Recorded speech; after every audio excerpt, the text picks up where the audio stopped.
What does it feel like to be a backup lover for several beautiful women at the same time?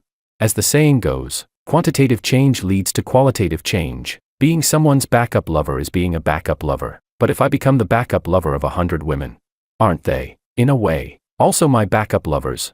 So, I was the backup lover for 3 beautiful women. The first one was my childhood sweetheart. Her heart was still stuck on her first love. The second one was a singer. After I simped for her for a whole year, she told me, "You don't seriously think I'd marry a broke guy like you, do you?"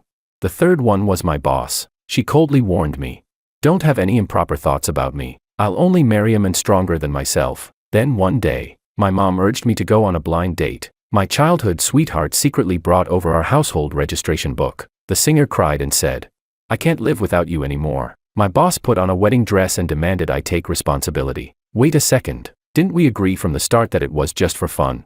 Chapter 1. My mom called to nag me about going on a blind date. I brushed her off, saying, Yeah, I know. Send me the time and place," I added. When I hung up, Sophia walked out of the bathroom. She was wearing a beige long-sleeved knit top, sleeves rolled up, holding the freshly washed laundry she'd done for me as she passed through the living room. Then she went out onto the balcony to hang the clothes. She glanced at me softly and asked, "Who was that on the phone?"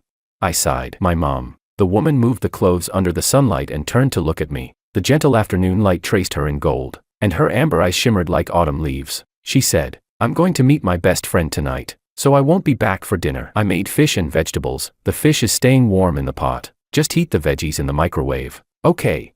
She tucked a strand of hair behind her ear. Her brows curved gently, and she smiled at me with tenderness. Then she added, "And no ordering takeout." I muttered a half-hearted "got it," and watched her grab her bag and head out the door. But I knew. Her first love came back to the country today. Chapter 2. I live with Sophia. She's gentle and considerate. I barely have to lift a finger around the house. But the problem is, she's not my girlfriend. She's still waiting for Makoto. Strictly speaking, I'm just the backup plan, a spare tire. Chapter 3. I wasn't always like this. It's all because of those so-called inspirational romance novels for men that misled me. Those stories that teach guys how to treat a girl right. Where some average guy quietly loves his childhood sweetheart and, after years of devotion, finally wins her heart. I looked at that and thought, isn't that just me and Sophia? Childhood friends, growing up side by side. She was beautiful, bright, but she only ever got close to me. And me, average looks, average grades, average everything. Yet she'd always walk home with me, study with me, even bring me pastries she baked herself. She'd tell me, "Eat it all, no leftovers." That melted me. I started paying attention, memorizing her likes, bringing her breakfast, buying her gifts, sending her little red envelopes of cash on holidays. Until the night of graduation, Sophia walked into our classroom holding a pink envelope. Her cheeks flushed. She was nervous, shy. It looked like every teenage love confession ever written. The whole class fell silent. My heart was pounding. Sophia lowered her gaze, standing before me, lips pressed together. I knew. I totally knew. She was just shy. I stood up and shouted, "I lo." The next second, she turned to my deskmate and said, "I love you, Makoto." Everyone looked at me. My face turned red as I quickly changed my words. "I lo." I lost my pencil. Sorry. I quickly picked up my pencil, pretended I needed to go to the bathroom, and ran off. I left in complete embarrassment. When I came back, I peeked through the door. On the stage stood the handsome rich kid, the school's golden boy troublemaker, and my childhood sweetheart. The crowd cheered. "Kiss, kiss." The boy leaned down, reverent and restrained, and asked softly, "Can I, Sophia?" She nodded, blushing. I didn't watch any further. Chapter 4. After that, I started avoiding Sophia, but she waited for me right at my door. I turned around, ready to leave. She grabbed my sleeve, looking all innocent. "George, brother," she said softly. Then, with those pitiful eyes, she added, "I've always seen you as my brother." Brother, my ass. What kind of sister does homework so close that your faces almost touch? Shameless pretentious coquette. Unfortunately, I'd always been smooth with people. Actually, just obsessed with saving face. So I forced a grin and said, "Haha, no worries. I've always seen you as my little sister too. Your brother wishes you happiness." Sophia looked at me. She really was beautiful, those wide, innocent doe eyes, pupils the color of light honey. She whispered pitifully, "Then don't be mad at me, okay? Don't ignore me." I said, "Okay," then immediately applied to a university as far away from her as humanly possible. Goodbye forever. Chapter 5. I lost contact with Sophia for 4 years. Only from my side. She replies to my messages in a second. But my replies feel like they take an eternity to arrive. She said she was on vacation and wanted to come here to have fun. My roommate and I immediately packed up and went home. Then, during my first year of work, she messaged again. She'd been transferred to a company here. It was my first year working. I lived alone. I hadn't become the calm, confident office elite I once imagined. Endless work and messy office politics crushed me like a corporate slave. When I opened my door and saw Sophia, I hadn't slept for 2 nights. The apartment was a disaster, stuff scattered everywhere, takeout boxes still piled in the trash. She looked immaculate, makeup perfect, outfit graceful, carrying a bag of fruits and vegetables. Her eyes fell on the dark circles under mine. Then she smiled gently, just like when we were kids. I knew you'd never take proper care of yourself, you big oaf, she scolded. Look at this place, no girlfriend, and your home's already a mess, I said impatiently. What are you doing here? She breezed past me into the apartment like she owned it, went straight into the kitchen to wash vegetables and boil water. I followed her, grumbling. I didn't ask you to come in. She shooed me away. Out. Wait there. Before I could react, she'd already started cleaning, washing the dishes, tidying the mess in my bedroom, straightening the crooked books on my shelf. 4 hours later, I sat in a spotless living room, sunlight warm on my shoulders. The place looked brand new. On the coffee table sat a steaming bowl of noodles she'd made for me. I looked up at her. Sophia was still mopping the floor. An apron tied around her waist traced her graceful figure. Beads of sweat glistened at her temples, catching the light. I squinted at her and asked, "What's your deal?" She tilted her head, gave a little hum, and said, "What, can't I come? Not happy to see me?" I sighed, rubbing my forehead. "I'm afraid your boyfriend's gonna show up and beat me to a pulp. Don't get me into trouble, okay?" She paused, her gaze dimming, voice softening. "Makoto and I broke up a long time ago. He went abroad for college." I lowered my head and quietly kept eating my noodles. Chapter 6. Back then, I was already being a backup plan for Freya. But you know what they say, quantitative change leads to qualitative change. Being a backup for one woman makes you a simp. Being a backup for 2, well, aren't they my backups, too?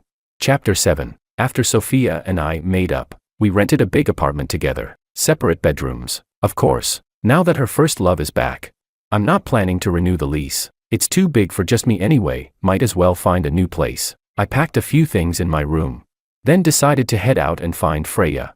Ask her to help me look for an apartment. She's a local, after all. Chapter 8. I stood at Freya's door, punched in the code. The lock clicked open. When I walked in, she was just stepping out of the bathroom. A towel was the only thing wrapped around her body. The steam had flushed her fair cheeks a soft pink. Droplets slid down her hair, tracing the line of her collarbone, disappearing into the towel's edge. She squinted those almond-shaped eyes with a calm little smile, opened the fridge, and handed me a can of beer. I stared at her long, smooth legs, pale, flawless, took a gulp of beer and said, "Aren't you afraid I might be a bad guy?" She chuckled, voice sweet and teasing. "You're the only one who knows my door code." I replied dryly, remembering why I'd come. I started. "I came too," but she cut me off. "Perfect timing," she said. The next second, she slipped into my arms, wrapping herself around me. A faint scent of body wash lingered at the tip of my nose. Her body was hot against mine. Even the droplets falling onto my neck felt like fire. Her voice came soft and low. "Just finished showering." She looked up at me, gaze hazy and magnetic, then whispered, her tone sticky and sultry. "I'm especially," her voice lingered, tempting, velvety, "especially clean." Chapter 9. After several hours of intense battle, I collapsed into sleep. When I woke up, the sky was already dark. My back ached, my waist was sore, and when I stood up, my legs trembled. I knew it. Every time I came to see Freya, no matter what the reason was, it always ended up in bed. Instinctively, I went to the balcony to find her. She was holding a slender cigarette between her fingers. Her cold, beautiful profile was bathed in the fading light, carrying a kind of melancholy. That's just how she was, devastatingly seductive. She could drive men insane, even knowing what kind of woman she was. The moment you looked at her face, you couldn't help but feel a pang of tenderness for her. Not that I knew why I pitied her. Honestly, I should have pitied myself, the overworked fool that I was. Leaning on the doorframe, I said, "Smoking again?" Freya turned around, her peach blossom eyes curving like hooks. She pulled something from her lips. A lollipop spun lightly against them before she smiled. "Nope," she said. "I'm quitting. Using candy instead." I raised an eyebrow. That sudden. I'd known Freya for over 6 years. She'd always been carefree, tattoos, cigarettes, drinking, clubs. But now, The tattoos were gone. She'd quit smoking, and she didn't go out at night anymore. She nodded. Yeah. Resting her chin in one hand, she looked at me and said softly, I want to settle down, say goodbye to who I used to be. I could sense something beneath the surface, a hint of looking for a nice guy to take responsibility. So I wisely kept my mouth shut. She tiptoed up, kissed me, and turned back into the apartment. There were still faint red marks on her neck. Mine, she said. My boyfriend's coming to pick me up later. Don't come out, I asked. Seriously? She replied. This time, I think it's for real. Chapter 10. Freya was the lead singer of a band. Semi-famous, stunningly beautiful, with a body made for sin and those soft, watery eyes that made every look feel like a promise. Back in sophomore year, a friend dragged me out drinking, after that humiliating thing with Sophia in high school. I'd avoided love completely in college. Then I met Freya, like stepping out of the tutorial zone straight into a boss-level succubus. Guys like me had never seen someone like her. When she flirted, it was deadly precise. I was hooked before I even knew it. Within a month, she had me dancing in her palm like a simp. I'd show up every night to pick her up, work part-time on weekends, save every penny I could, just to buy her gifts and luxury bags. I started thinking of myself as her almost boyfriend, feeling smug about it, never noticing the way everyone else looked at me, until the night I confessed. She'd gone drinking at a nightclub. Her best friend called me from her phone, laughing in a teasing tone. Brother-in-law, she said, Freya's drunk and keeps calling your name. I agreed immediately, stammering that I'd be right there. When I arrived, Freya threw herself into my arms, her face nuzzled into my neck, her soft hair brushing against my skin, her sweet scent making my heart race. She murmured my name over and over, voice low, tender, and intoxicating. I was utterly lost, dizzy with longing, even imagining what kind of pet we'd have once we moved in together. When I brought her home, I turned to leave, but she looped her arms around my neck and kissed me. Somehow, my hand went to the back of her head, and I kissed her back, hard. Reason drowned in the tide of impulse. I pushed her down onto the sofa. That night is a blur. I only remember the shimmer in her eyes, and the strawberry-scented wrapper she handed me. Chapter 11. The door to a new world had opened for me. Afterwards, reason came flooding back. Looking at her tear-streaked face, I felt guilty. I spoke slowly, every word solemn. Freya, I'll take responsibility for you. But the next second she burst out laughing. Seeing the stunned look on my face, she handed me her phone. Messages kept popping up, all from different men. They read things like, Baby, weren't you at the bar tonight? Can we meet up? Name your price. Freya, please reply to me. I really like you. I snapped out of it and started scrolling. The red notification dots on WeChat kept appearing. There were also transfer notifications. My hands trembled a little. Freya lay there under a thin, half-covering blanket, the afterglow of the night still on her. She smiled like a flower trembling in the breeze and said, Just tap one of my moments. I opened the chat history. There were several messages she hadn't answered. From her profile I entered her moments page. The photos showed plenty of luxury cars and mansions, wealthy trust fund heirs. She took the phone back from my hand and said frankly, You can see it for yourself, lots of people chase me. I don't need you to be responsible for me. She added, Besides, you can't afford me. She laughed and said, That night I was betting with my girlfriends. How to put it, you really are physically impressive. I didn't know whether to cry or laugh. Should I thank her?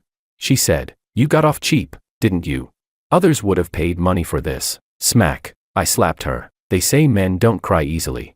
But the tears wouldn't stop falling. I pushed myself up. Freya turned her face away. A flush rose across her cheek. She pressed her lips together, then looked back and said slowly, word by word, I'm a woman. I want to be spoiled. Want someone to look after me. What's wrong with that? I put my clothes on and walked out. Freya called after me. There's still time. Won't you come again? I ignored her and kept going. She didn't say anything more. Chapter 12. Later, I kind of regretted it. That night, I should have grabbed the bedside lamp and smashed it over her head twice. Why did I only slap her once? That was the day the pure love war god inside me fell, crushed completely by a heartless woman, wounded beyond repair. I locked up my heart and focused only on studying. Junior year was rough. The pressure of graduate school recommendations was suffocating. I had nowhere to vent. Anxiety made my hair fall out daily. One night, stuck on a problem I couldn't solve, I got a call from Freya. Her voice was lazy and alluring, soaked in alcohol. George, I miss you so much. Rage boiled up in me. I decided to take a cab over, to slap her again. When I arrived, I banged on her door furiously. Freya leaned against the wall to open it. She looked up at me, eyes glinting like a fox in the dark woods, bewitching and dangerous. I froze for a second. Then she smiled, voice soft and teasing. You came. Shameless. I shoved her down onto the couch and slapped her hard across the face. Her head turned with the blow, covering her cheek. She looked at me, eyes wet and trembling. She whispered pitifully. "You still don't know how to be gentle with a woman." I sneered. "You vile woman." Freya just curved her lips into a smirk, completely unfazed. So I grabbed the back of her neck and lost control. Rough, reckless, relentless. She gasped and whimpered, but still refused to yield. Anger taught me, instinctively, how to torment. By the end, Freya was crying, her peach blossom eyes red and swollen. She begged weakly, "George, brother, please." And with that, all my pent-up pressure was gone. Chapter 13. When I woke up, she looked the same as always, smiling lazily, utterly satisfied. She said, "Let's stay friends, okay?" My anger had drained away. She didn't look as disgusting now. I said calmly, "Get out." I got up to leave. She asked, "Don't you want another round?" I said, "Sure." Chapter 14. And so, without ever saying it aloud, we began this shameful arrangement. I had only one rule for Freya, a health check every 2 weeks. Thanks to her, my illusions about beautiful women were completely destroyed. The simp in me was dead. We did everything. Freya was up for anything. She was beautiful, had an amazing body, and knew plenty. Most importantly, she was free. She cried beautifully, but once out of bed, she became someone else entirely. I always thought she'd live like that forever, playing around, untamed. Never imagined she'd want to find some decent guy to settle down with. That would just ruin another honest man. Chapter 15. Voices drifted faintly from the living room. I snapped back to reality. That must have been the boyfriend Freya had mentioned. The man's voice was gentle, soft and calm, and with just a few words, he made Freya laugh out loud. I cracked the door open slightly. From the gap, I could see the side of his face. Handsome, clean, well-groomed. The gifts he brought looked expensive too.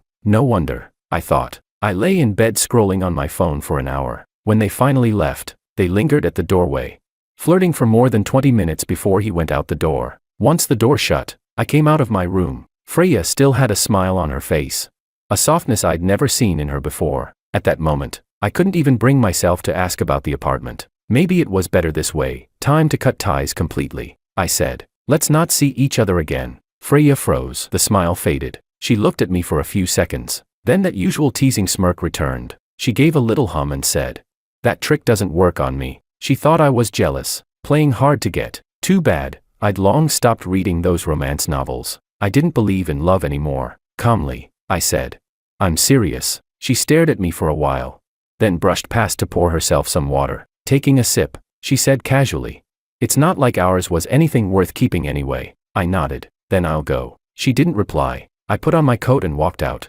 Just as the door closed behind me, I heard a faint crash, like glass breaking. It was late when I got home. I reheated the food Sophia had left and ate it. Played a few rounds of games. It was deep into the night. She still hadn't come back. I hesitated, thought about asking where she was, then changed my mind. She and Makoto had gotten back together.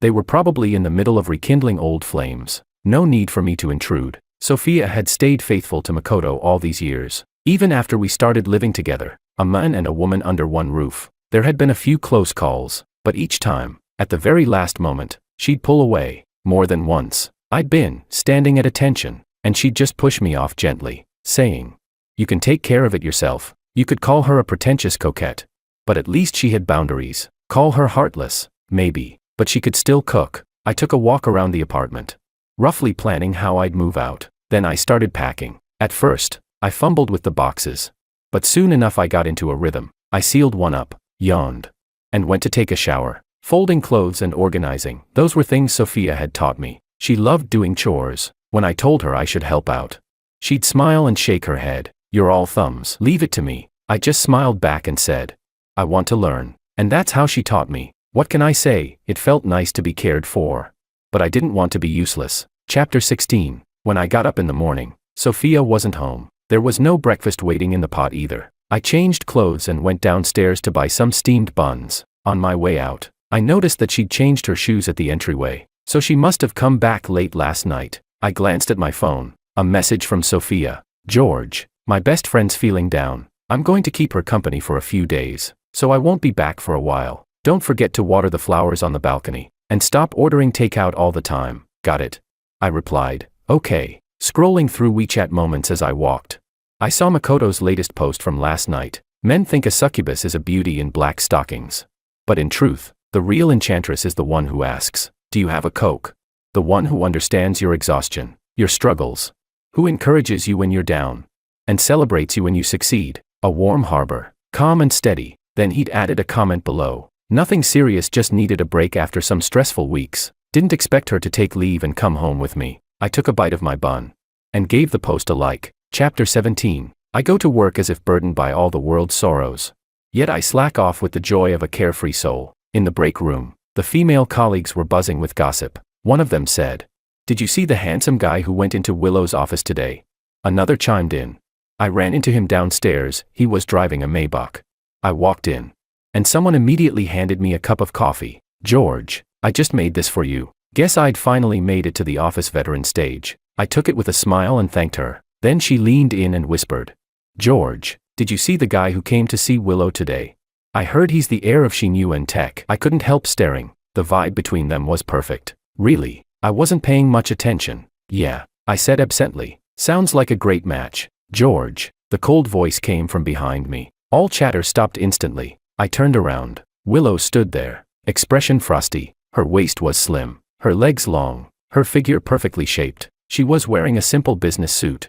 But on her, it looked impossibly striking. For a moment, I felt guilty for no reason. She looked away and said evenly, "Marketing department meeting in 30 minutes. I nodded. As she turned to leave, the lingering chill she left behind made no one dare speak again. Chapter 18. Willow, my boss, the Ice Queen, untouchable, so strict that no one ever left her office smiling, but the company's pay was just too good to quit. People said she had a secret soft side, that behind her cold facade, she actually cared about her team. Still, she intimidated me. She reminded me of my middle school homeroom teacher, the one who'd scold me so harshly I'd want to disappear, yet would invite me over for dinner when my parents were away on business trips. Chapter 19. Things with her started in my second year on the job. I failed the grad school recommendation interview and quietly took a job. The first year was brutal. By the second year I'd gotten slick like noodles in a hot pot. Promotions came one after another. Sophia took such good care of me. Freya made sure I ate well. Life felt comfortable, and I was content.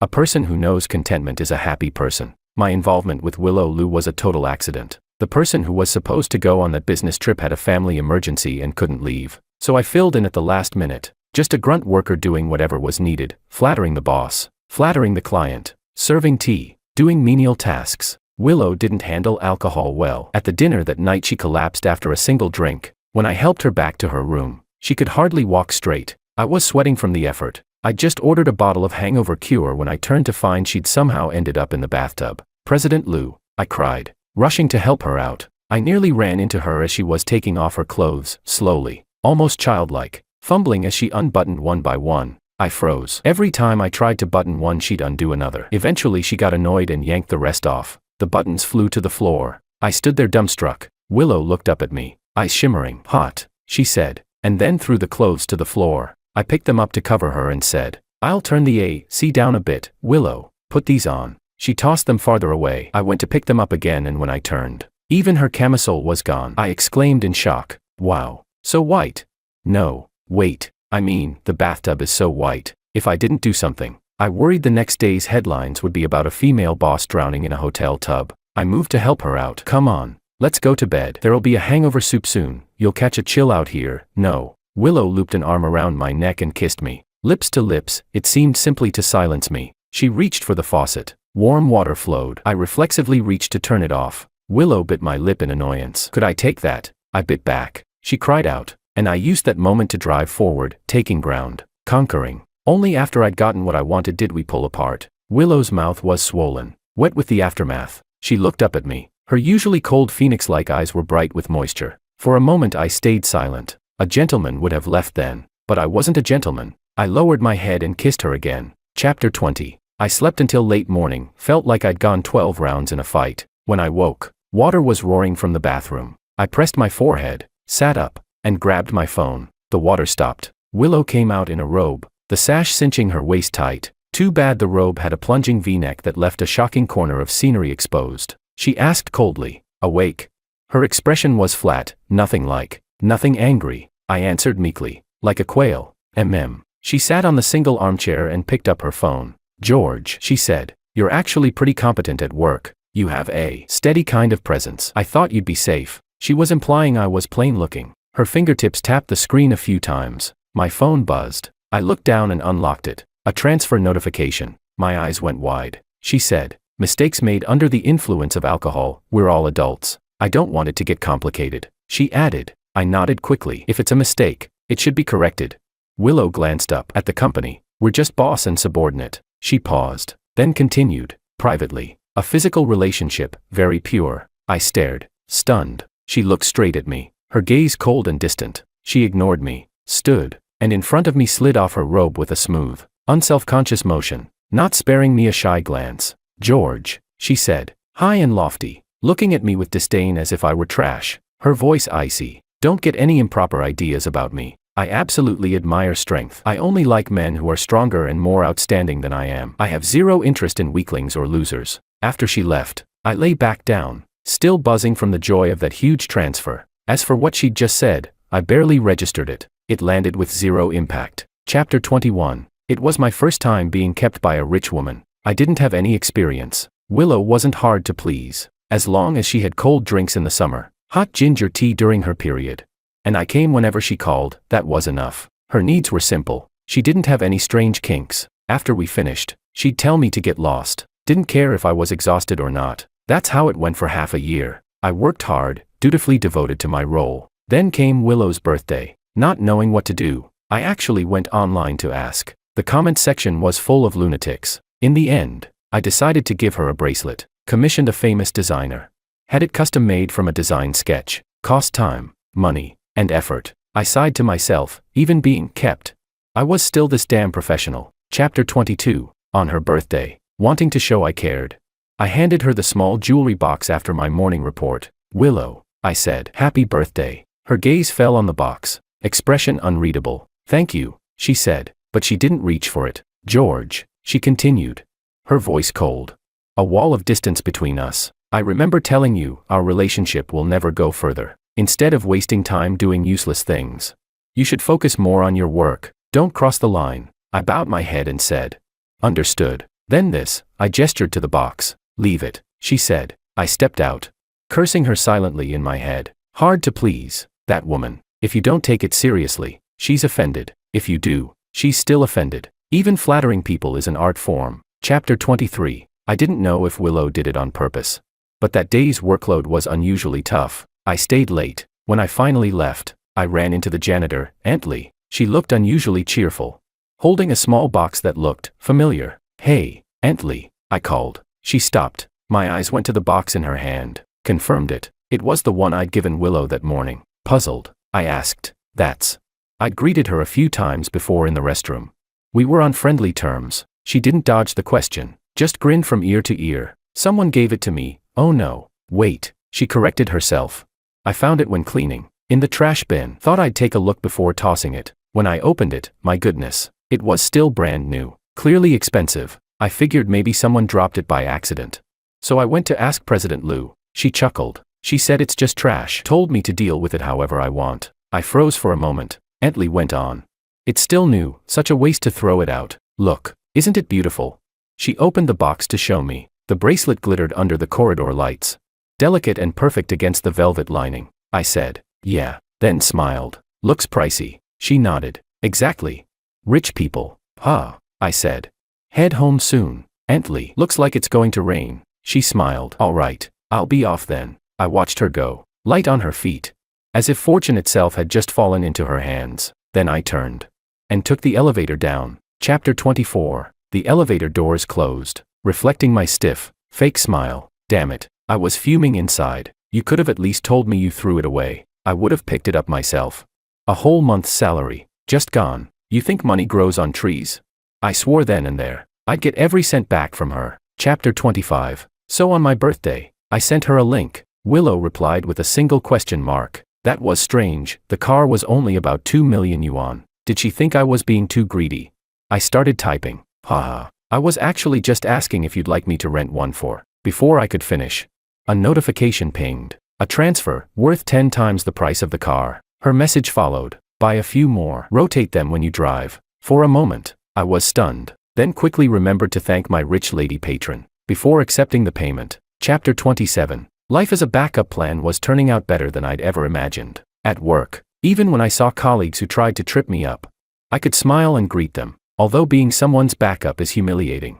This king still has Willow, the golden goose, Freya, the cozy bedmaid, and Sophia, the foot-washing girl. That's enough for me. Chapter 28. Without Sophia or Freya, I felt a slight sense of loss, but nothing unbearable. The only one I couldn't quite let go of was Willow. After all, money was my one true love. Just the thought of losing that stream of income hurt a little. Chapter 29. After a meeting, a colleague came over to chat. I carried my files, answering him while heading out, not realizing Willow was still seated at the head of the table, reviewing documents. Back at my desk, I reached for my pocket, and realized my phone was missing. I went back to the conference room. Willow Lou sat there alone. I paused. President Lou, she responded without looking up. I gave a nervous laugh. Seems I left my phone on the table during the meeting. The tabletop was spotless. I frowned. That's weird. I checked under the chair, nothing. Must have left it in my office after all. I muttered. Haha. Guess I'm getting forgetful lately. As I turned to leave, her voice cut through the air. It's here. She tapped the tabletop with a manicured finger. I looked over. Willow's expression was cool as ice. I walked over, picked up the phone, and said, "Thanks. I'll get back to." She interrupted sharply. "Do you think I'm some gullible little girl? This trick is pathetic." I blinked. What? I glanced down at the screen. 2 messages from my blind date were visible on the lock screen. Then let's meet Saturday at 10 a.m. Forest Café, Willow said coldly. I used to think you were pragmatic. That was your only redeeming quality. Now even that's gone. George, there's no possibility between us. She paused. This is the end, I replied. Okay, nodded. She looked momentarily taken aback. A flash of surprised vulnerability. Even cute for a second, I said.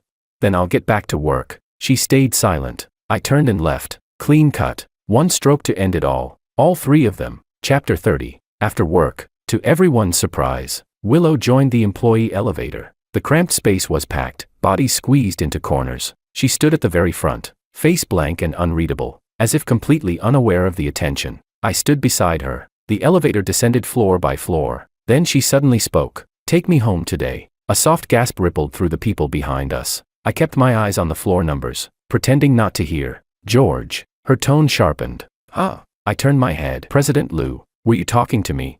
I didn't drive today," she said coolly. "You'll take me home?" I nodded. "Sure thing, boss." Another round of quiet gasps came from behind. Willow glanced sideways at me, for the first time in days.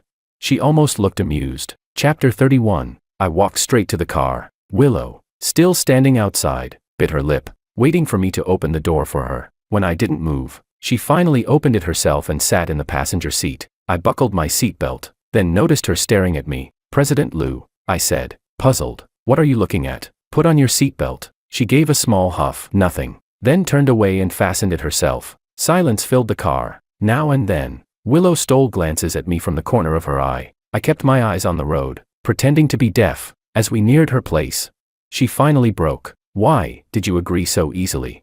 Then, realizing how that sounded, she added, "I was just curious." I said, "Weren't you the one who didn't want to continue?" Her tone soured. "I was just testing you." She trailed off, then grumbled, "I thought you'd be like everyone else, at least not so indifferent." I blinked. "Wait, how many people are you testing at once?" Willow froze. Her cheeks flushed red. "What are you talking about? Of course I'm not. I don't have anyone else. It's only you." Then she mumbled, "I meant, my girlfriends told me when they break up with their boyfriends. Those guys always try to make it right, beg to stay together." "Nope. My pride's worth more than that," I said. "That's because they still have feelings." She looked at me. "And you? Do you have no feelings for me?" I answered, "No, never had any." Inside, I thought, I'd locked my heart away long ago. If I had any feelings left, they were only for money. Chapter 32. The car stopped by the side of the road. But she wouldn't get out. Willow glared at me, that always cool, distant gaze now filled with disbelief. "You don't love me?" she demanded. I frowned. "Why should I love you?" She froze, then stammered, But why do you make ginger tea for me when I'm not feeling well? Why do you comfort me when I lose my temper? Why do you put so much effort into my gifts?" "Because, ma'am, you paid for it. It's called professional ethics." "Then why?" She pressed on, voice trembling. "Why do you always cling to me afterwards, refusing to leave?" Because I'm tired, lady. Even a workhorse needs rest. I was furious, but only for a moment. No matter what, she was still my boss. She gave a soft little snort. You're angry. The corners of her lips lifted. Because I hit the mark.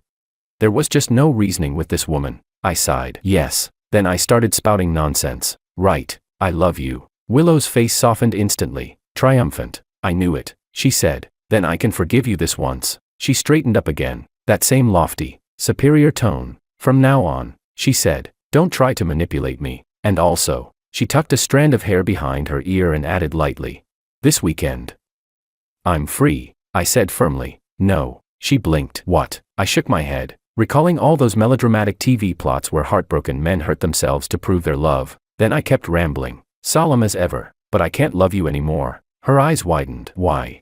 I looked down, pretending to be humble and tragic. Because love is about letting go, about blessing the other person's happiness. Willow, you're so extraordinary. You deserve someone worthy of you, I said. There's no future for us. I can't hold you back. That's it. Then, with a deep, melancholy stare, I threw in a final flourish. Mortals and gods walk different paths. I lament my prime years. Unmatched and misunderstood. Our ending was written long ago. Willow was stunned. George, she whispered. I gave her my best pained smile. I just hope we both find happiness. Chapter 33. Whether Willow found happiness or not, I had no idea. But when I got back to my apartment complex, the street vendor selling wolf-tooth potatoes was still open downstairs. I bought a portion, ate as I walked upstairs, and honestly, I felt pretty damn happy. Chapter 34. Over the next few days, I packed up everything in the apartment, threw out what I could, and signed the lease for a new place. Quick and clean, I moved out in one go. I left the keys in the old apartment. Just as I stepped out, a message came from Sophia. My best friend's in a bad mood. I might need a few more days before I come back. George, should we hire someone to cook for you? Be honest, you've been living off takeout again, haven't you? I replied. No need. I moved out. And that best friend you're comforting, that wouldn't happen to be Makoto, right? Your male best friend. Then I added kindly, if you two are getting back together, remember to keep some distance from other guys. The message had barely sent before a voice call popped up. I declined it. She called again. I declined again. She called a third time. Declined. Then she stopped. A message followed. So you know. Wait for me, 4 days at most. I'll come back and explain. That was so very Sophia. I didn't reply. Chapter 34. At work, I reported to Willow as usual. Now and then, she'd look at me with some complicated expression. I couldn't read it. Didn't bother trying. Thick skin was my armor. I kept doing my job. One evening after work, I headed for the exit. The elevator doors slid open, and there she was. Good evening, President Liu, I greeted. Willow nodded and walked out beside me. I asked, you didn't drive again today? I did, she said, then added, I just wanted to talk to you. George, she began. I've been thinking, maybe we could, but before she could finish, a voice rang out behind me. George. Freya was leaning casually against my car, waving. You're finally off work, she said with a grin. Chapter 35. Willow's face darkened instantly. I said politely, well, we'll be heading out then. I opened the passenger door for Freya, then circled back to nod at Willow before getting into the driver's seat. Seatbelt clicked, and I hit the gas, leaving her behind. At the red light, Freya turned to me. Why didn't you tell me you moved? I asked. Why are you even here? Instead of answering, she pressed on. You moved out, didn't you? Yeah. Why didn't you tell me? I glanced over. Her red lips curled in that same sultry smirk, the kind that made her look like sin dressed up in perfume. I'm pretty sure I said last time, I replied. We shouldn't see each other again. Her smile faltered. Then, lightly, I forgot, I said. Set a reminder. Have it tell you every day. She frowned. Do you really have to be that serious? Yeah, I said flatly. I do. Her lips drooped slightly. Then, after a pause, she whispered. What if I said, that guy and I weren't actually together? I didn't even look at her. Doesn't matter. I'm going on a blind date. Chapter 36. After dropping her off, I didn't even bother saying goodbye. Just hit the gas and drove off. Chapter 37. Saturday morning. I arrived at the cafe. My blind date was already there. Light makeup, delicate features, graceful manners. As expected, my mom wouldn't set me up with anyone strange. The conversation flowed smoothly. She was nice, genuinely so. We talked about real things, not just surface-level fluff. It was going well. Just as we were wrapping up, about to call it a day, a shadow appeared beside our table. Well, what a coincidence. Willow. She gave a small wave. Didn't expect to run into you here. I froze. My date froze too. Willow smiled politely. Mind if I join you? Willow, I said, rubbing my temples. I'm on a date. Her expression didn't even flicker. I heard you two were almost finished, she said calmly. My date frowned slightly. And you are? My boss, I said. Willow nodded, unbothered, and made no move to leave. My date forced a polite smile. Right, of course. Well, I should get going then. She picked up her bag. Mr. Wong, we'll chat on WeChat. I didn't stop her. Willow slid into the empty seat beside me, utterly at ease. I heard the coffee here's good, she said. It's not, I replied. Most people just come to take photos. Oh, she said. Then I must have remembered wrong. I stared at her, speechless. Finally, I stood, putting on my jacket. I'm leaving. But Willow suddenly reached out and caught my sleeve. Her wrist turned slightly, revealing a bracelet I recognized instantly. I stared. It looked just like the one I'd given her before, but there were small differences. Remade version, I asked. She gave a quiet not bothering to deny it. Her voice softened. George, I've been thinking these past few days. I still don't really know what love is, but that day, when I saw you bring that woman home, my chest tightened. It hurt for no reason. Is that love? She looked at me, eyes clouded with confusion, almost pain. Gone was the cold, untouchable boss. In her place was a woman, raw and uncertain, and at that moment, I realized, maybe, just maybe, when it came to love, Willow really was completely clueless. Chapter 38, I said. No, that's not love, that's obsession. She froze. Then, softly, she said, I've been thinking about the things I said to you before. They were cruel. I regret it. It makes me feel awful. Is that love? No, I answered firmly. That's just your conscience struggling to grow a heart. Willow's eyes turned red. I don't want to end things with you. That's habit, I said. I want more. She insisted. I want to go on dates with you. That just means your personal life's too boring. She frowned. I don't think that woman is good enough for you. That's arrogance. She hesitated, then continued. You live like a zombie, earning a dead-end salary. Staying in that tiny apartment. Working or gaming all day. No ambition, no passion, no dreams. Watching you live like that hurts me. How can anyone live so miserably? I swear to God, I was pissed. That's because you always look down on me, I snapped. But then she suddenly said, I like you. That's delusion. I replied flatly. Willow blinked, staring blankly at me. Our eyes met. Her face was as cold as ever. But suddenly, tears began to fall. They wouldn't stop. She cried hard, really hard. I broke out in goosebumps. Hey, don't cry like that with a blank face, I stammered. I didn't even do anything to you. You didn't. She choked out. Her voice, once icy, was now hoarse with tears. I don't know why, but when you argue with me, my chest just hurts. Willow looked straight into my eyes, her gaze trembling. I like you. I stayed silent. I love you. Still silent. George, she whispered. Then suddenly threw herself into my arms, her face buried in my neck. Her tears soaked through my shirt, sending a shiver down my spine. I love you, she murmured. So this is love. Then her tone shifted, a spark of realization dawning in it. Oh, she breathed. So that means, you don't love me. Chapter 39. Holy shit. This woman's mind runs deep. She must not, under any circumstances, be kept around. Chapter 40. When Willow finally stopped crying, she sat up and looked at me. Her eyes and nose were red, and her skin, already pale, made her look fragile, pitiful even. I want to go to your place, she said. Her voice still trembled from crying. Soft and pleading, almost like she was whining. Please, can I? A chill ran down my spine. It reminded me of my homeroom teacher in middle school. When she caught me reading comics in class, she smiled just like that and said, students will be students, then made me write a 3,000-word self-critique. Ah, that's probably not a good idea, I mumbled. She sniffled. I just want to rest a little. I look so ugly like this. Her face started to crumple again, tears threatening to fall. It was terrifying. Okay, fine, I said quickly. Let's go. Chapter 41. After bringing Willow home, she went to the bathroom, washed her face, and touched up her makeup. Then she came back and threw herself into my arms. I said, this is not good. Do we know each other? Although I live alone and have lived here for many years, as the saying goes, good things do not go out, bad things spread 1,000 miles. So I can only live in a thatched hut, watch the world, step on the mud, and have the world in my heart. Forget it. She doesn't understand the meme. She pouted. You lied to me. I shut my mouth. I'd reached my limit. Standing up, I said, I'm going downstairs to get a package. I'll come with you. she said immediately. No, no, no. I glanced at her still red eyes. You rest a bit more. Then I backed out fast and shut the door behind me. Chapter 42. George left. Willow stayed frozen in the same position on the couch. She waited half an hour. He didn't come back. Liar, she thought. Face expressionless. He's doing this on purpose. She stood up and wandered around the living room. Things were a bit messy, she thought.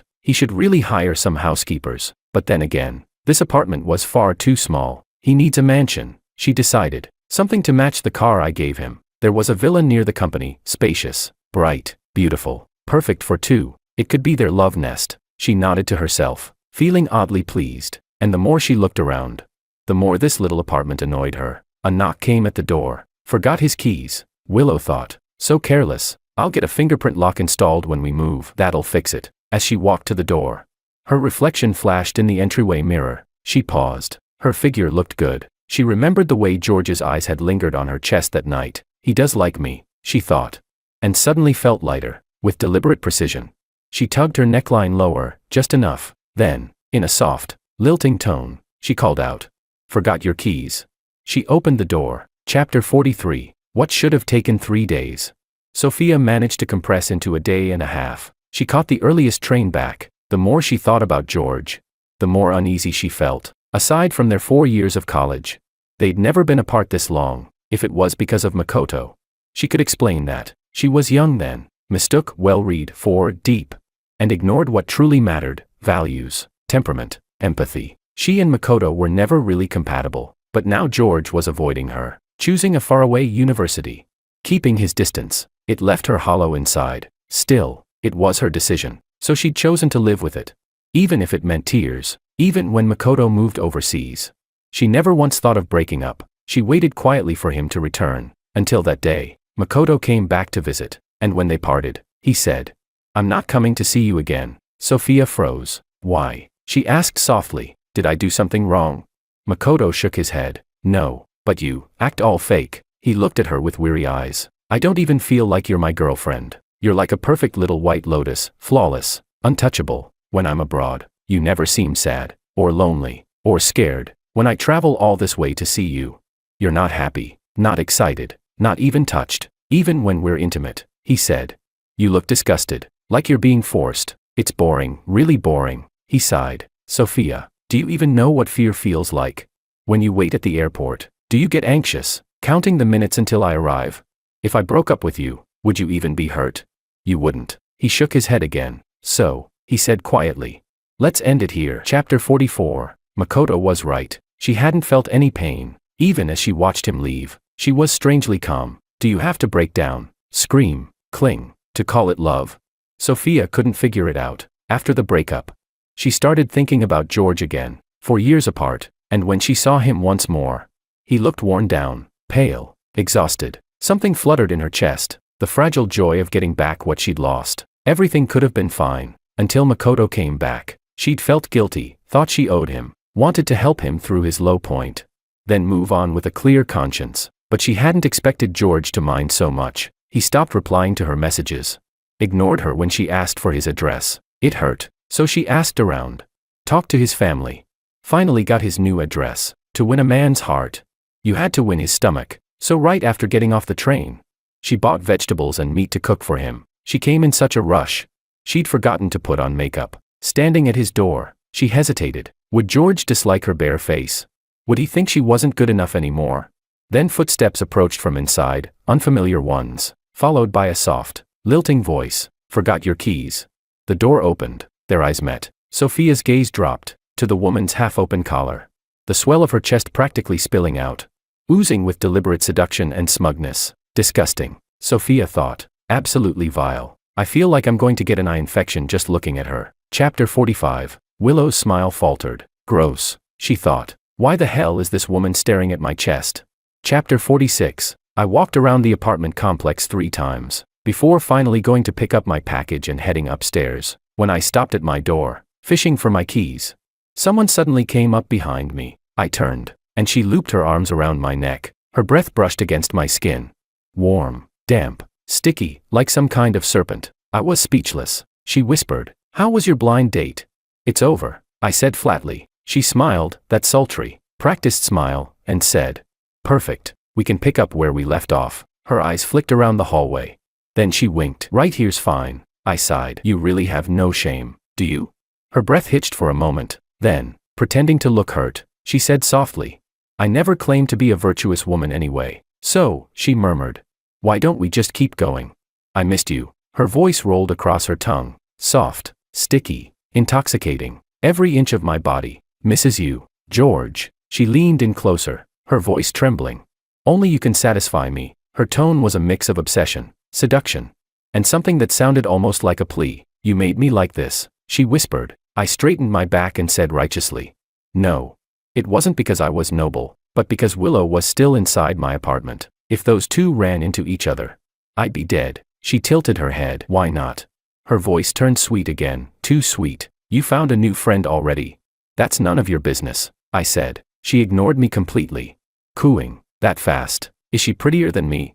Damn it. The irritation that I hadn't felt in a long time crept back in. Just as I was about to explode, the door suddenly opened, and there they stood, Willow and Sophia, one on the left, one on the right, both staring at me with thunderous faces. Chapter 47. Ah. Freya leaned lazily against my shoulder, a mocking smile curling on her lips. "She's not prettier than me anyway." Chapter 48. The atmosphere in the living room was tense. Willow stood by the window, staring out, her expression screaming keep away. Sophia sat primly on the single armchair, forcing a gentle, polite smile. She said, "I'm George's sister." Willow replied evenly, "I'm his boss." Freya, meanwhile, was sprawled on the couch like a cat with no bones. She smiled slyly. "I'm George's." She paused, winked, and said, "Friend." I was in the kitchen, washing a glass, pretending none of this was happening. Sophia came over with some fruit to wash, standing beside me. The sound of running water filled the silence.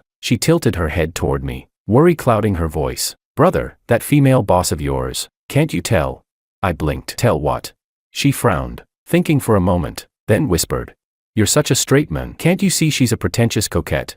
She pretends to be all proper, but inside she's manipulative and scheming." When I opened the door, she wasn't even properly dressed. I almost dropped the glass in my hand. She sighed, exasperated. "Brother, you've really got zero ability to identify a pretentious coquette. And also," she wrinkled her nose, "that friend of yours, she's weird too. She looks cheap, like she's never heard of self-respect. Definitely has a messy private life. Don't see her again." I almost burst out laughing. Sophia scolded, "Why don't you get it, brother?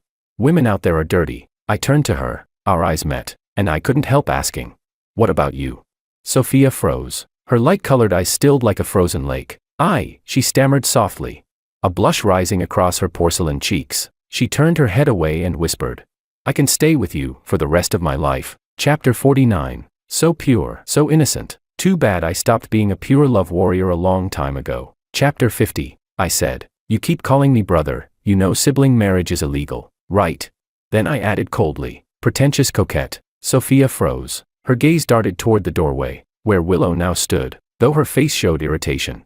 Sophia tried to maintain a soft, gentle smile as she said, "George and I aren't actually related. It's just, we grew up together. Over 20 years, childhood sweethearts." She continued, "No one can replace that." Willow looked her up and down, expression faint, and said flatly, 20 years and you still aren't together. That just means he's not attracted to you. Even in another 20, you won't have a chance." Sophia snapped, "What do you know?"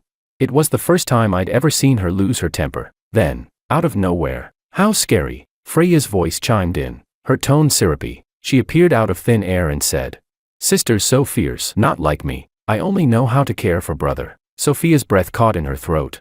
Furious and flustered, Willow rolled her eyes. "So much drama," she muttered. The whole place had descended into chaos. Might as well drink it while it's hot. Chapter 51. The three of them sat in the living room, each occupying their own territory, pointedly ignoring one another. I wanted to kick them all out. It was my weekend. I should have been resting, gaming, not dealing with this circus. Freya glanced at me, smiling faintly. "You look like you really need a break." She stood up, stretching lazily. "Then I'll go first. If you miss me, text me." She left so fast it even startled me. I thought she'd be the last one to leave. Sophia looked at me next. Her face was pale, lips pressed into a thin line, brows slightly furrowed, but still, she said softly, "Then I'll go too." I left the vegetables in the fridge. "The fruit's washed, remember to eat it." She stood up, her gaze briefly landing on Willow. Willow didn't look at her, not until a few moments later, when she said coolly, Sophia's face darkened further. Only then did Willow add lightly,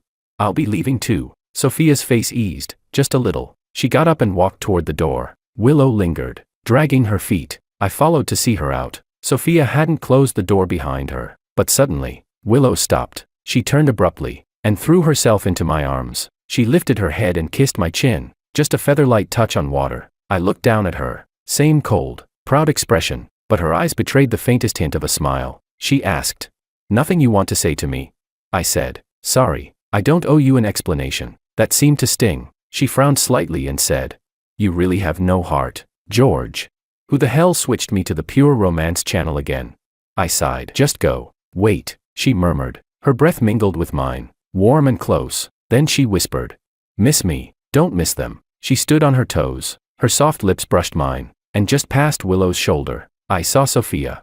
Standing in the doorway. Back again. Chapter 52. It wasn't intentional. I genuinely didn't care. If we only live once. Wasting time on emotional drain is pointless. Happiness. That's all that matters. I just want to do whatever I want.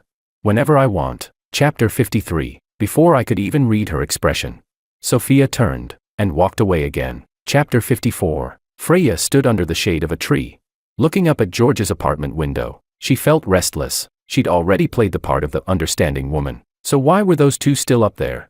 Shameless. Chapter 55. After seeing Willow off, I spent the whole afternoon gaming. Later, I cooked a few simple dishes for dinner. My cooking was getting better and better. I came out of the shower humming, feeling good. Then I picked up my phone and saw a message from Freya. "Your place is too messy. I booked a housekeeping service for you. They'll be there soon." I stared at the screen, confused, and sent back a single question mark. No reply. Moments later, there was a knock at the door. I opened it, and there she was. A maid stood outside, smiling casually and waving at me. Freya's voice followed, purring. "Special offer, includes washing machine repair service." That sultry tone of hers. Sweet and dangerous. The last note drawn out like a tease. Freya looked straight at me. Her almond eyes curved into a smile. I said, "You don't look professional. Get a replacement." She pouted, "Don't be like that," and started pushing her way in. I sighed and stepped aside. "You really are shameless." Freya slipped inside. She kicked off her shoes and started taking off her coat. "It's so hot," she said. The coat dropped, revealing a lace-made outfit that was pure sin disguised as sweetness. I didn't stop her, just sat on the couch, quietly watching. Freya had that perfect hourglass figure, soft where it mattered, slim where it should be. Every curve was art. She climbed onto my lap, straddling me. I put a hand on her waist. "Stop." Freya froze instantly, obedient as ever. I asked, "What's the rush?" She gave a soft hum. "Your love life's too crowded," I said. "Go take a shower." Her eyes lit up immediately. Chapter 56. The lingering moisture, the faint scent of body wash, the soft fragrance of laundry detergent on the sheets, all tangled together, entwined, interlaced, impossible to tell them apart. Freya had her hair tied up, her eyes glistened with tears. "George." She suddenly looked up, her eyes startlingly sincere. She murmured, almost incoherently, "That guy."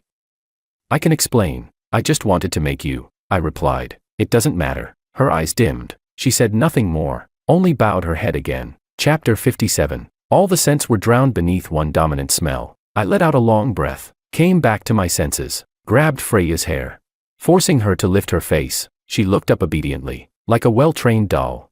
Her eyes still misted over. I narrowed my gaze at her. She met my eyes without resistance. Then she let out a low breath, soft, tangled, intoxicating. I said, "Have some shame. Good girls don't make that kind of sound." Freya looked at me and smiled, eyes curved, a flush spreading at the corners. She said, "Look at me now. Do I still look like a good girl?"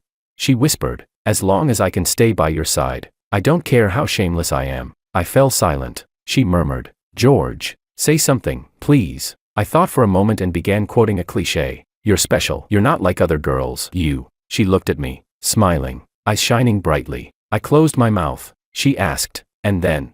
Face full of anticipation. I said, "I forgot." I let go of her. "Too long. Can't memorize it." Freya stayed there, head still tilted up, dazed. Tears gleamed brighter in her eyes. She said, "So many people have sent me those words, but when you say them, it feels real." I was speechless. I asked, "Why are you saying all this? You like me?" She shook her head. No, it's not love. It's addiction, she said softly. I can't live without you. Her voice trembled. My skin, flesh, organs, bones, hair, everything. If I leave you, it starts rotting here. She pointed pitifully to her heart. I sighed. Damn, I asked. What do you actually want? Freya raised her face to me, her fingers almost brushing my skin. Stopping just a centimeter away. George, she whispered my name. Like a mermaid praying for magic, she said. I want to be your little dog. You won't like me, you won't love me, and the hurt I caused you can never be undone. She smiled, a pale, sickly kind of beauty spreading over her face. And in her eyes, something dark, sticky, and desperate rippled. I just want to stay by your side. What else can I do?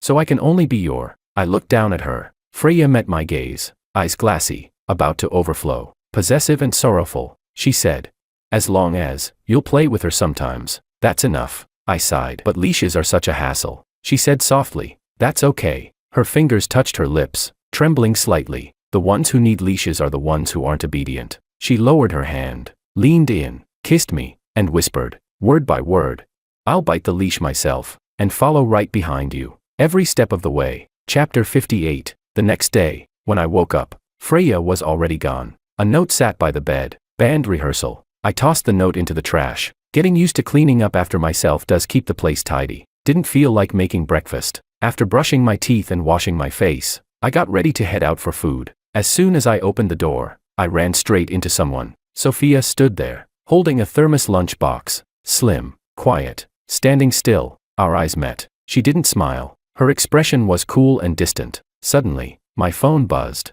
I looked down. A message from Freya. Awake yet? I ran into your little sister downstairs when I left. I even said hi to her. I was speechless. Little sister? Wow. Someone really knows how to flatter herself. I locked the screen and said, come in. Chapter 59. Sophia followed me inside. Silent. She set the thermos on the dining table and opened it. After washing her hands and testing the temperature, she said softly, it's still hot. Eat. I sat down and started eating breakfast. She moved automatically, like a programmed machine, took the laundry basket from the bathroom and began sorting clothes. Some went into the washing machine. Some she washed by hand in the sink. She asked, where's the detergent? Her tone was distant. Cabinet under the sink, I said. Sophia bent down, took it out, and murmured, this one isn't good. Underwear and outerwear need different detergents. She paused, then added, I'll bring you the right ones next time. I mumbled a response through a mouthful of bun. She rolled up her sleeves, washed her hands, and kept scrubbing clothes. When I finished eating, I looked up at her unconsciously. Her back faced me. The mirror reflected her tired face. Soft strands of hair fell loosely down. Her eyes were lowered, long lashes casting faint shadows, merging with the dark circles beneath. Expression calm, distant. I kept staring. Her eyelashes fluttered slightly. Her hands froze for half a second, then continued. Her lips pressed tighter. When I was a kid, after my mom scolded me, I decided I'd become a cold, emotionless study machine to make her regret it. Sophia looked exactly like that now. I looked away and went to the living room to play video games. Chapter 60. Sophia finished washing the clothes and started tidying up the living room, back and forth, over and over, as if circling me just to remind me she was still there. I got wiped out in the game again. Another loss. Put down my phone and stared at her. Sophia walked by twice more. Then, as if she suddenly noticed my gaze, she tried to compose her usual calm expression, but it only looked awkward. She said softly, brother, why don't you move back to where we used to live? I said, no, it's fine like this. She hesitated, as though weighing her words carefully. Her tone was cautious, testing the waters. Yesterday, those two women, they were bothering you, weren't they? I know maybe, they tried to seduce you, or maybe. She spoke as if she were defending me. I said, no. Sophia froze. I added, no one was bothering me. No one seduced me. I'm the one who went after them. I'm a real bastard. The color drained slightly from Sophia's face, leaving her even paler. She whispered, no, that's not true. I know it's not like that. You were just confused by them. Yes, you were just deceived. She tried to build herself a reasonable explanation, something to keep her worldview from collapsing. Self-deception. I decided to shatter the fragile peace. I said, I've slept with both of them. Sophia stared at me, blank. As if she couldn't process the words, the gentleness in her eyes shattered completely, revealing the chaos and pain beneath. After a long moment, she trembled, voice on the edge of breaking. No, that's not true, please. Tell me it was just a mistake, that it was only a moment of weakness. I said. Yeah, it was impulsive, but what does that have to do with being a mistake? I added impatiently.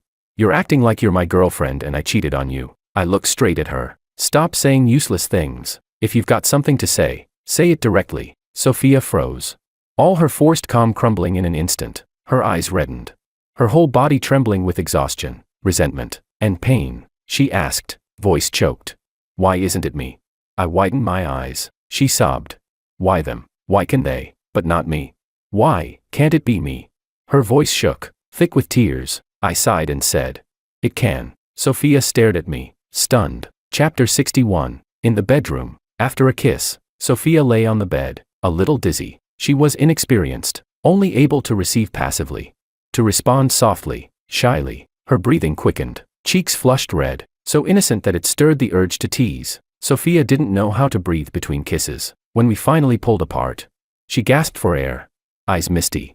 Autumn light rippling in her pupils. Her trembling fingers reached to unbutton her shirt. I sat up, thought for a moment, and said, I won't take responsibility for you. I looked straight at her. Are you sure about this?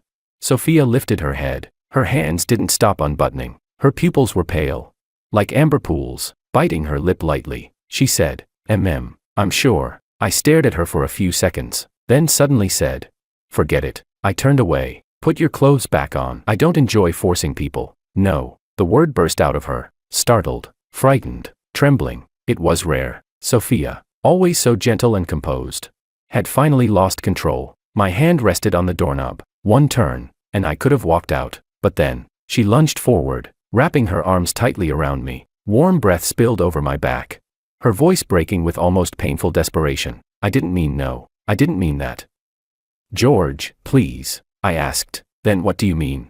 I'm scared, she whispered. Her head rubbed lightly against my back. I'm afraid that you'll think I'm not good enough. That I'm not like them. Her words stumbled over each other. The white lotus mask she always wore finally shattered, revealing raw fragility underneath. I just wanted you to see me at my best, she said softly. I turned around. Sophia's eyes were rimmed with red. Long lashes wet with tears, like butterfly wings soaked in rain. A little heartbreaking, a little beautiful. I cupped her face and kissed her again. Sophia responded gently, obediently. Our breaths tangled. Sophia was reserved by nature, even when she was right at the edge. She bit her lip, refusing to make a sound. Her eyes reddened, lashes trembling, gazing up at me, wordless, pleading, lost. But I wasn't kind. Instead, I toyed with her. Sophia let out soft, broken whimpers, and because of shame, she made them lighter. I deliberately fought in a roundabout way, until she was utterly defeated. She said, brother, stop playing. Chapter 62. After it was over, I fell asleep almost instantly. Sophia lay down beside me, slipped into my arms, and rested her head in the crook of my arm. She took a deep breath, her voice still hoarse, trembling ever so slightly. I heard from Auntie that you went on a blind date, she said softly. How did it go? Without even opening my eyes, I replied. Given that the two of us are currently lying in the same bed, I'd say, probably not great. Sophia laughed, a quiet sound tinged with bitterness. After a long pause, she whispered, what if we got married? I'd try my best to be a good wife, a good mother. Makoto's face flashed through my mind at the worst possible time. Sorry, I said. I've decided not to get married at all. She went silent, for so long that I almost drifted off to sleep. Then, in a muffled voice, she said, at least, that means they don't have a chance either, right? So just, let me stay by your side, I replied. No one turns down a benefit that delivers itself. Sophia was quiet for a while. She was too smart not to understand what I meant. Finally, she said softly, If the price of staying by your side is having to endure the pain of knowing there will never be an ending, the jealousy of watching others get close to you, and the fear of never being loved back, if that's the only ticket in, then I accept it. Chapter 63. The room was silent for a long time. Sophia waited, but George never answered. He'd fallen asleep just like that. Her gaze fell, lashes trembling with quiet disappointment. For no reason, she remembered something Makoto once asked her. Are you afraid? Afraid? Yes. Afraid that he'd become someone else's husband. That even the fragile privilege of being his little sister would be taken from her. Do you get impatient waiting for him? Yes. On the train back to find him, every minute, every second had been torment. She just wanted to see him sooner. Do you get jealous? More than that. Seeing him with that pretentious coquette. Seeing her walk out of his apartment with those ambiguous marks, jealousy burned through her like fire, scorching her heart and gut. Does it hurt? The thought of losing him forever, of erasing every trace of him from her life, was agony beyond words. Regret, anxiety, restlessness, all those emotions she'd never known back when she was with Makoto, came crashing down the moment she realized her true feelings. Overwhelming, inescapable. Because of love comes sorrow. Because of love comes fear. The man before her was real, warm, within reach. She buried her head deeper against him. As long as he still allowed her to stay, as long as she could still touch him, then all the sorrow, fear, and pain born of love, she could endure them all. Chapter 64. Monday. Back to work. I finished giving my report to Willow Lu. She commented in her usual professional tone, clear, concise, efficient, her expression as cold and unreadable as ever. After a pause, Willow suddenly said, I ordered a dress. Can you come with me to try it on later? I nodded, not thinking much of it. It wasn't until we arrived at the boutique, and she stepped out wearing a wedding dress, looking at me seriously as she asked, Does it suit me? That my brain finally caught up. Ah, yeah, it suits you, I stammered. Willow's gaze darkened slightly. You're being perfunctory. I licked my lips, tense as if facing a firing squad. President Lu, I just think I'm not really qualified to be the one helping you try on a wedding dress. She gave a short, amused hum. Look how scared you are. I'm just trying it on. That's all. Don't overthink. She spun lightly in front of the mirror, then asked again. Is it pretty? Pretty, no. Don't say that. Pretty, no. Pretty, no. My left brain and right brain went to war. Trap. This was definitely a trap. Willow watched my shifting expression, then suddenly let out a quiet laugh, soft and fleeting, like melting spring snow. It stunned me for a moment. She pressed her lips together and repeated, I just wanted you to see what I look like in a wedding dress. Nothing else. I finally exhaled in relief. It's beautiful. You could be on the poster for the store. Willow smiled faintly again, then turned to change out of it, but just before she stepped into the fitting room, she looked back and asked, her tone casual, almost offhand, Are you coming to my place tonight? I hesitated. I'd planned to play games with friends that evening. Then, as if she could read my thoughts, she added lightly, Tonight, I'll be wearing this. I replied instantly. All right. Chapter 65. As soon as Willow stepped out of the boutique, I hurried over to open the car door for her. The moment she got in, I leaned forward and fastened her seatbelt before she could even reach for it. The drive was quiet. I focused on the road, saying nothing. After a while, Willow broke the silence. I added your friend and your little sister on WeChat. Shit. A cold sweat broke out down my back. And then, I asked cautiously. Willow said nothing. Her profile, outlined by the fading light, looked sharp and distant. I felt irritated. What was this? That same kind of guilt I used to get from my homeroom teacher back in middle school.